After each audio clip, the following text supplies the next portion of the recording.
ಜಾಮೀನಿಗೆ ದರ್ಶನ್ ಅರ್ಜಿ ಸಲ್ಲಿಸೋದು ಯಾವಾಗ? ಇಷ್ಟೊಂದು ವಿಳಂಬವೇಕೆ? ಎಲ್ಲರಿಗೂ ಟೊಪಿ ಕನ್ನಡ ಟಿವಿ ಯೂಟ್ಯೂಬ್ ಚಾನಲ್ಗೆ ಸುಸ್ವಾಗತ ಅಂತ ಹೇಳ್ತೇವೆ. ಶುರು ಮಾಡೋದಕ್ಕಿಂತ ಮೊದಲು ಯಾರೆಲ್ಲ ನನ್ನ ಯೂಟ್ಯೂಬ್ ಚಾನಲ್ ಮೊದಲು ನೋಡ್ತಿದ್ರಿ ಅವರೆಲ್ಲರೂ ಸಬ್ಸ್ಕ್ರೈಬ್ ಮಾಡ್ಕೊಳ್ಳಿ. ಮತ್ತೆಲ್ಲ ಪಕ್ಕದಲ್ಲಿರೋ ಬೆಲ್ಲೈಕನ್ನ ಪ್ರೆಸ್ ಮಾಡಿ ಗೈಸ್, ಬೇಗ ಸಬ್ಸ್ಕ್ರೈಬ್ ಮಾಡಿ. ನಟ ದರ್ಶನ್ ಅವರು ರೇಣುಕಾಸ್ವಾಮಿ ಕೊಲೆ ಕೇಸ್ನಲ್ಲಿ ಜೈಲು ಸೇರಿ 3 ತಿಂಗಳು ಕಳೆದಿದೆ. ಈವರೆಗೆ ದರ್ಶನ್ ಕಡೆಯಿಂದ ಜಾಮೀನಿಗೆ ಅರ್ಜಿ ಸಲ್ಲಿಕೆ ಆಗಿಲ್ಲ. ಈಗಾಗಲೇ ಕೊಲೆ ಪ್ರಕರಣದ ಒಂದು ಆರೋಪಿ ಪವಿತ್ರ ಗೌಡ ಅವರು ನಿರಂತರವಾಗಿ ಜಾಮೀನಿಗೆ ಪ್ರಯತ್ನ ಮಾಡುತ್ತಿದ್ದಾರೆ. ಆದರೆ ದರ್ಶನ್ ಅವರು ಈವರೆಗೆ ಜಾಮೀನು ಕೋರಿ ಯಾವುದೇ ಮನವಿ ಸಲ್ಲಿಸಿಲ್ಲ. ಹೀಗೇಕೆ ಎನ್ನುವ ಪ್ರಶ್ನೆ ಅಭಿಮಾನಿಗಳಿಗೆ ಮೂಡುತ್ತಿದೆ ಅಂತಲೇ ಹೇಳ್ಬೋದು. ಬಳ್ಳಾರಿ ಸೆಂಟ್ರಲ್ ಜೈಲಿನಲ್ಲಿ ಕೊಲೆ ಆರೋಪಿ ದರ್ಶನ್ ಅವರನ್ನು ಇರಿಸಲಾಗಿದೆ. ಇಂದು ಅಂದರೆ ಸೆಪ್ಟೆಂಬರ್ 20 ದರ್ಶನ್ ಭೇಟಿಗಾಗಿ ವಕೀಲರು ಜೈಲಿಗೆ ಆಗಮಿಸಿದ್ದರು.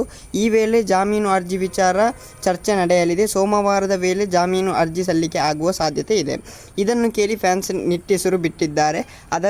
ಆದಷ್ಟು ಬೇಗ ಅವರು ಜೈಲಿನಿಂದ ಹೊರಬರಲಿ ಎಂದು ನಿರೀಕ್ಷಿಸುತ್ತಿದ್ದಾರೆ ಅಂತಲೇ ಹೇಳ್ಬೋದು.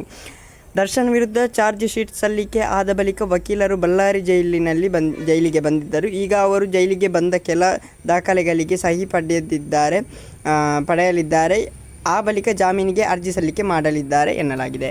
ಓಕೆ ಗೈಸ್, ಮುಂದಿನ ವಿಡಿಯೋದಲ್ಲಿ ಸಿಗೋಣ. ಅಲ್ಲಿವರೆಗೆ ಲೈಕ್, ಶೇರ್, ಸಬ್ಸ್ಕ್ರೈಬ್ ಮಾಡಿ ಅಂತ ಹೇಳ್ತಲ್ಲ.